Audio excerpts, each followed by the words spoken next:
Hey there, science fans. Today we're diving into the fascinating world of cells, the fundamental building blocks of all living things. Think of cells like tiny factories bustling with activity. They're constantly making, transporting and using different substances to stay alive and do their jobs. Just like any well-run factory, cells need to move things in and out efficiently. They need raw materials to build things and energy to power their processes. And of course, they need to get rid of waste products. That's where cell transport comes in. But how do cells manage this incredible feat of import and export? It turns out they have clever ways of moving substances across their membranes, both with and against the natural flow. Let's explore these mechanisms, starting with a process called passive transport. Imagine a lazy river at a water park. You gently float downstream, carried by the current without any effort. That's kind of like passive transport. It's the movement of substances across a cell membrane without using any energy. One type of passive transport is diffusion. This is how substances naturally spread out from an area of high concentration to an area of low concentration. Think about spraying air freshener in a room. The scent molecules diffuse or spread out until the concentration is equal throughout the room. Another type of passive transport is osmosis, which specifically deals with the movement of water. We'll delve deeper into osmosis in the next section. Water everywhere. It's essential for life, and cells need to maintain just the right amount. That's where osmosis comes in. Osmosis is the movement of water across a semi-permeable membrane from a high water concentration to a low water concentration. Think of it like this. Imagine a container divided by a membrane that only lets water through. On one side you have pure water, and on the other you have water with a lot of sugar dissolved in it. Since the pure water side has a higher concentration of water molecules, water will move across the membrane to the sugary side to try to balance things out.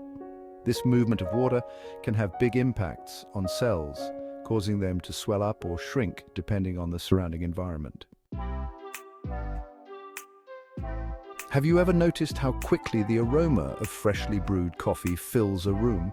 That's diffusion in action. The coffee molecules are highly concentrated near the pot, but they want to spread out. So they move from the area of high concentration near the coffee to areas of low concentration, the rest of the room. This movement continues until the coffee molecules are evenly distributed throughout the room, and we perceive the wonderful aroma everywhere. Diffusion doesn't just apply to smells, though. It's how many substances like oxygen and carbon dioxide move in and out of cells. For example, when you breathe in, your lungs are filled with oxygen-rich air. The oxygen molecules diffuse from the air in your lungs into your bloodstream, where they are less concentrated. At the same time, carbon dioxide, a waste product of cellular processes, diffuses from your blood into your lungs to be exhaled. Pretty neat, huh? Section 5. Active transport. Putting in the effort. Sometimes cells need to move substances against the concentration gradient, from an area of low concentration to an area of high concentration. This is like swimming upstream. It requires energy. That's where active transport comes in. Active transport is like using a pump to move water uphill. It requires the cell to expend energy, usually in the form of ATP, which we'll talk about more in a bit. Active transport is essential for processes like muscle contraction, nerve impulse transmission, and nutrient absorption in the intestines. One way active transport works is through the use of transport proteins embedded in the cell membrane. These proteins act like specialized gateways, binding to specific molecules and using energy to shuttle them across the membrane. Section 6, ATP, the cellular battery. Remember how we said active transport requires energy? Well, that energy comes from a molecule called ATP, or adenosine triphosphate. Think of ATP as the cell's very own battery, storing and releasing energy as needed. ATP is like a rechargeable battery. When the cell has excess energy, it stores it by adding a phosphate group to ADP, adenosine diphosphate, creating ATP. When the cell needs energy, it breaks down ATP back into ADP and a phosphate group, releasing energy in the process. This energy from ATP powers countless cellular processes, including active transport. Without ATP, our cells wouldn't be able to perform many of the functions that keep us alive. Section 7. Real-life examples.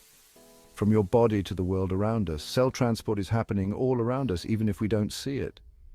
For example, when you spray perfume, the scent molecules diffuse through the air, reaching your nose. When you water a plant, osmosis helps the roots absorb water from the soil. And when you eat, active transport helps your body absorb nutrients from your food. Let's look at an example in your body. When you exercise, your muscle cells need more oxygen to produce energy. The concentration of oxygen becomes lower inside the muscle cells than in the surrounding blood. This difference in concentration drives oxygen to diffuse from the blood into the muscle cells, providing them with the fuel they need to keep going. These are just a few examples of how cell transport plays a vital role in our everyday lives, from the smallest cells to the largest organisms on Earth. Section 8. Plant cells and osmosis, a balancing act. Plant cells have a rigid cell wall surrounding their cell membrane. This cell wall gives them structural support, but also affects how they experience osmosis. When water moves into a plant cell by osmosis, the cell wall prevents it from bursting. Instead, the cell becomes turgid or firm, which is what gives plants their rigidity.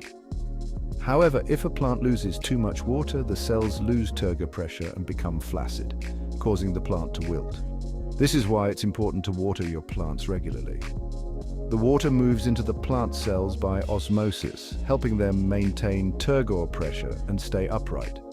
The balance of water inside and outside of plant cells is crucial for their survival. Section 9. Importance of cell transport, keeping things running smoothly. Cell transport is essential for life as we know it. It allows cells to obtain the nutrients they need, eliminate waste products, maintain a stable internal environment, and communicate with each other. Without cell transport, our bodies wouldn't be able to function. Our cells wouldn't receive the oxygen they need to produce energy, our muscles wouldn't be able to contract, and our nerves wouldn't be able to transmit signals. From the smallest single-celled organisms to the most complex multicellular creatures, cell transport is fundamental to the existence of life on Earth. Section 10. Conclusion cells, the masters of movement. We've explored the amazing world of cell transport, from the passive flow of diffusion and osmosis to the energy-driven processes of active transport. We've learned how cells use these mechanisms to obtain nutrients, eliminate waste, and maintain a stable internal environment. Cells are true masters of movement, constantly shuttling substances in and out to sustain life.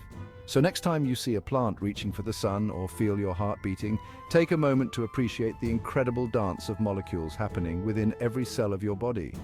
Keep these questions bubbling and never stop exploring the wonders of science.